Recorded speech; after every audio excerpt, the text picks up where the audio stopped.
Very good morning students. Last time हम लोगों ने बैंड थ्योरी देखी थी सॉलिड्स की, ठीक है। तो उसमें हमने क्या देखा था कि सॉलिड जब हमारे पास क्रिस्टल होता है, क्रिस्टल मतलब नंबर ऑफ एटम्स जो एक दूसरे के बड़े ज्यादा नजदीक होते हैं, तो वो सारे के सारे एटम्स क्या करते हैं, एक दूसरे के इलेक्ट्रॉन्स के ऊपर इन्फ्लुएंस करते हैं।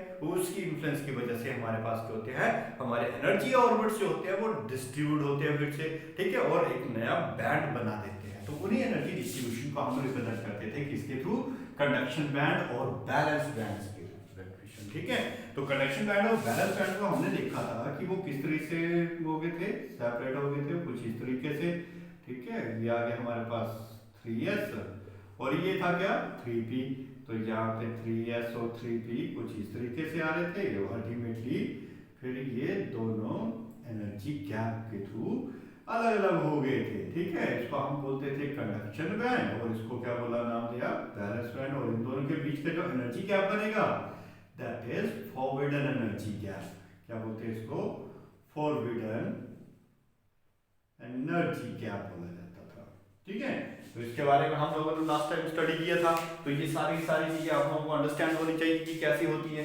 तो इन्हीं के बेसिस पर आज हम क्या करेंगे, क्लासिफिकेशन करेंगे किसकी, मेटल क्या होता है, इंसुलेटर क्या होता है और सेमीकंडक्टर हम किसको बोलेंगे। क्लियर होगी बात ये।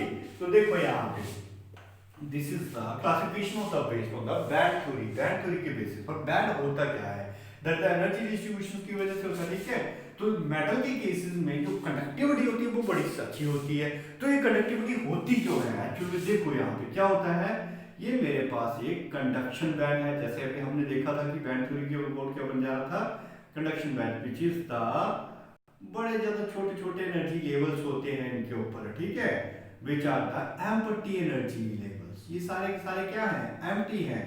उसी तरह से मेरे पास एक बैलेंस बैंड है जिसके पास क्या होंगे, number of electrons in the different energy levels, ठीक है। इलेक्ट्रॉन्स यहाँ पे बैठे होंगे, यहाँ पे भी हो सकते हैं, यहाँ पे भी हो सकते हैं, यहाँ पे भी हो सकते हैं, ठीक है। So this one is called the balance band और इसको हम क्या बोलते हैं, कंडक्शन बैंड।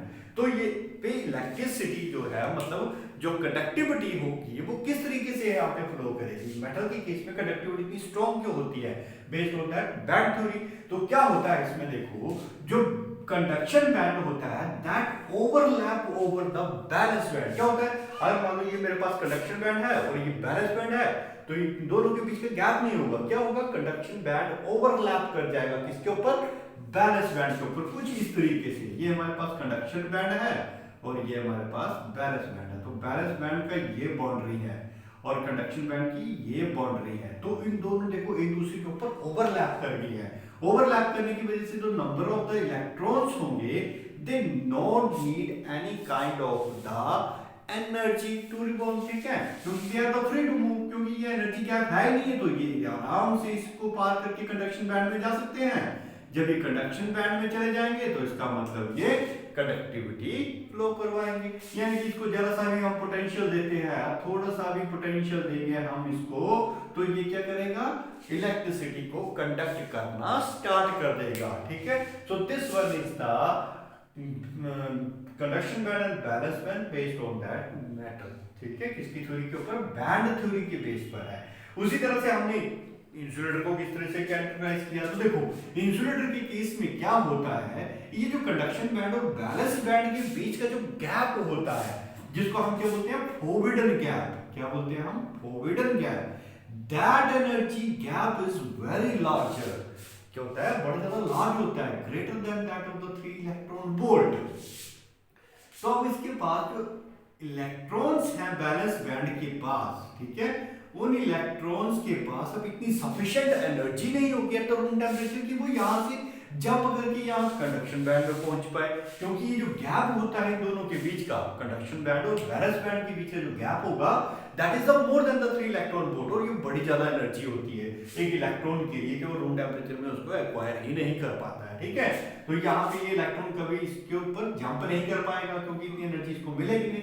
हाँ, जब हम एक्सटर्नली जब इसको बड़ी एनर्जी सप्लाई करवा देंगे, only in that case it can jump from this valence band to conduction band, but ये पॉसिबल नहीं है क्योंकि हमारे पास जो एनर्जी होती है इसके लिए बड़ी ज्यादा हाई होती है। That's why we can say that the band theory on insulator on the base of the band theory, क्योंकि इन दोनों के बीच का जो एनर्जी गैप होगा वो क्या होगा, बड़ा ही ज्यादा लार्जर होगा। ठीक है, तो इस तरह की सॉलिड्स को हम इसके अंदर कैटेगराइज करते हैं इंसुलेटर के अंदर। अब आ जाते हैं भाई सेमीकंडक्टर की बात करते हैं। सेमीकंडक्टर के केस में क्या होता है, एट जीरो केल्विन पर क्या होता है, they act as a insulator की तरह काम करते हैं। किसकी तरह काम करेंगे, इंसुलेटर की तरह। इंसुलेटर की तरह काम क्यों करेंगे भाई, देखो जब हमारे पास वैलेंस बैंड में जो इलेक्ट्रॉन्स होंगे, ठीक है, वैलेंस बैंड में जो इलेक्ट्रॉन्स अवेलेबल हैं, they do not have the sufficient energy, इनके पास इतनी सफिशिएंट एनर्जी नहीं है कि वो यहाँ से जंप करके कंडक्शन बैंड में पहुंच सके, क्योंकि इन दोनों के बीच का जो एनर्जी गैप होता है that will be less than 1 electron volt. कितना होता है, लेस देन 1 इलेक्ट्रॉन वोल्ट।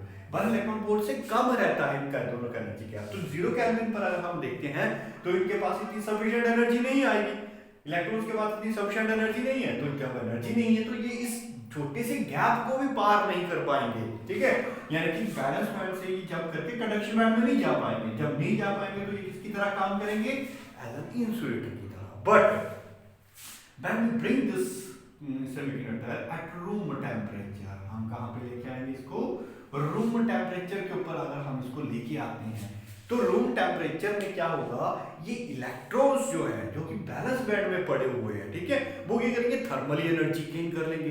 जब थर्मल एनर्जी गेन करेंगे तो ये वाइब्रेशंस करेंगे, तो वाइब्रेशन करने की वजह से अपने बैंड्स को क्या करेंगे, अपने एनर्जी ऑर्बिट्स में ये जंप करते जाएंगे। तो अब इनके पास इतनी सफिशिएंट एनर्जी आ जाएगी इलेक्ट्रॉन्स के पास कि वो यहां से जंप करके वही इस कंडक्शन बैंड में पहुंच जाएं। ठीक है, तो ये एनर्जी गैप जो होता है इनके लिए ये बड़ा ही स्मॉलर होता है। तो एट 0 केल्विन पर ये किसकी तरह काम करेंगे, इंसुलेटर की तरह। लेकिन जैसे ही रूम टेम्परेचर पर इनको लेके आएंगे तो क्या होगा, थर्मल एनर्जी इनको मिलेगी, हीट एनर्जी मिलेगी सम काइंड ऑफ द।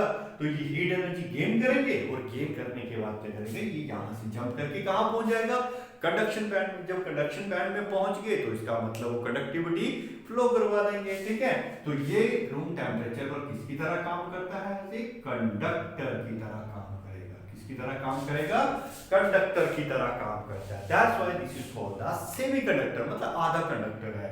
ठीक है, 0 केल्विन पर इंसुलेटर की तरह काम कर रहा था, लेकिन रूम टेम्परेचर पर लेके आए तो ये किसकी तरह बन गया, कंडक्टर की तरह बन गया।